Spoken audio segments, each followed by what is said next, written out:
আজকে আমার মানি ব্যাগটা হারাই গেছে। মানি ব্যাগটা যে হারাইছে কখন জানেন? বিকালবেলা। আমার মানি ব্যাগ মানে বলছেন কয় টাকা ছিল? অনেক টাকা ছিল। আর এটা বলছি এই জন্য না যে আমি অনেক টাকার মালিক, তা উদ্দেশ্য না। এই যে দেখেন কত হাজার টাকা যে হারাইছে। আমার কার্ড হারিয়ে গিয়েছে, ব্যাংকের কার্ড, অনেক জরুরি কাগজ ছিল তাও হারিয়ে গিয়েছে। হোটেল থেকে বের হয়েছি, কুমিল্লা একটা জায়গা আছে আপনাদের শালবন বিহার, আছে না নাই? শালবন বিহার কুমিল্লাতেই। তো ওখানে গেছি, পকেটে ছিল মানি ব্যাগ আর এক পকেটে ছিল মোবাইল। তো ভাবলাম বহুদিন একটু ক্রিকেট খেলি না, একটু মজা করার দরকার আছে না নাই? তো আপনাদের যেই শালবন বিহারে একটা দেখবেন মাঠ আছে সাইডে, বিশাল বড় একটা মাঠ। তো একটু ব্যাট ধরে একটু টুকাটুকি করছি, ওর মাঝে কখন যে পকেট থেকে আমার এত দামি জিনিসটা হারায় গেল টেরই পাই নাই। তো যখন মাগরিবের নামাজ পড়তে আসছি মেইন রোডে, কুমিল্লার বিশ্ব রোডে, যখন নামবো গাড়ির থেকে পকেটে হাত দিয়ে দেখি মানি ব্যাগ নাই।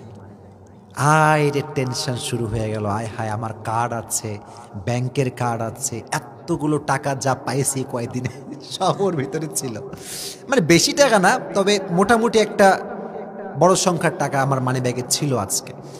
তো হারায় যাওয়ার পরে আমিও খুবই ডিপ্রেসড, আমার পিএস, আমার ক্যামেরাম্যান, আমার যিনি ড্রাইভার, সবাই খুবই চিন্তিত যে হুজুরের মানি ব্যাগটা হারায় গেল। অনেক মন খারাপ। সোজা ওখান থেকে হোটেলে আসলাম, খুঁজলাম, পাইলাম না। আবার সেই শালবন বিহারে গেলাম, মাঠে খুঁজলাম, যেই মসজিদে নামাজ পড়েছি সেখানে খুঁজলাম। আবার মাগরিবের নামাজের সময় আসছি, আপনার এশারের পরে আসছি আপনার বিশ্ব রোড কুমিল্লাতে, খুঁজলাম, পাইলাম না। পরে হঠাৎ করে চুপ হয়ে গেলাম, বসে গেলাম, বসে বসে ভাবলাম দুনিয়ার জীবনটাই তো এমন। মানি ব্যাগ একটু আগে ছিল, এখন নাই, আমিও এখন আছি, একটু পরে আর থাকবো না। This is the life. এটাই তো জীবন। গেছে 50,000 টাকা, তো কি হয়েছে? সব ফয়সালার মালিক তো একজন, তিনি কে? আল্লাহ। এটা যে হারাই গেছে, এটাও নিয়ে গিয়েছে কে? হতে পারে এমন যে এটা হারানোর মাঝেই আল্লাহ তাআলা আমার কোনো একটা কল্যাণ রেখে দিয়েছে, ঠিক কিনা? যাই আপনার লাইফে ঘটুক, যত বিপদই আপনার লাইফে আসুক না কেন, যত কিছুই আপনার জীবন থেকে হারিয়ে যাক না কেন, এই প্রত্যেকটা জিনিসের পেছনে ভালো কিছু রেখে দিয়েছে একজন, তিনি কে? চুপ হয়ে গেলাম, শান্ত শিষ্ট প্রোগ্রামে আসলাম, এবং আমার মুখে আপনারা তাকাচ্ছেন, আমার মুখে কি কান্না না মুচকি হাসি? লাইফ ইজ ভেরি শর্ট, প্যারা নাই, চিল। মরে গেলেই সব শেষ।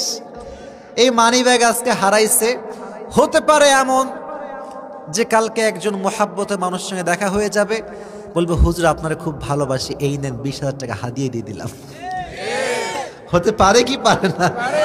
এক্সপেকটেশন রাখি না কারো থেকে যে কেউ দিবে। বাকি এতটুকু বলতে পারি, ওয়ামাই ইয়াতাওয়াক্কাল আলাল্লাহি ফাহুয়া হাসবু, যে ব্যক্তি আল্লাহর উপরে ভরসা করে আল্লাহ একাই তার জন্য যথেষ্ট হয়ে যায়। সুবহানাল্লাহ।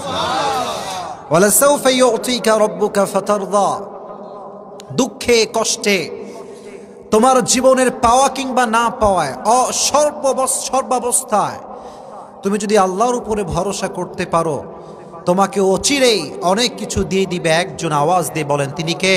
আল্লাহ। ওখানে কোন বাচ্চা আওয়াজ করতেছে দেখেন তো, বারবার ডিস্টার্ব করছে বাচ্চাটা। না না, আপনারা কিছু বলেন না, ওখানে ঠিক করে দেবে, সমস্যা নাই। অতএব কিছু হারিয়ে গেলে টেনশন করা যাবে? কথা কয় না, করা যাবে? পেইন ফিল করা যাবে? যাবে না। যদি পেইন ফিল করা লাগতো আজকে আমার ওয়াজ আর করা হতো না, খালি টেনশন করতাম টাকাটা গেল কোথায় রে। ওয়াজ কি করতে পারতাম?